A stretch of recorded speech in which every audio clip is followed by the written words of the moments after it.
we have to be silent three of situation in our life. আমাদেরকে তিনটি পরিস্থিতিতে মাথা ঠান্ডা এবং চুপ থাকতে হবে। Be silent when we'll be angry. আমাদের মাথা ঠান্ডা রাখতে হবে এবং চুপ থাকতে হবে যখন আমরা রাগান্বিত হব।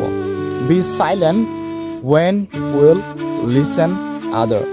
আমাদের মাথা ঠান্ডা রাখতে হবে এবং চুপ থাকতে হবে যখন আমরা কাউকে শুনবো, কারো কথা মনোযোগ সহকারে শুনবো।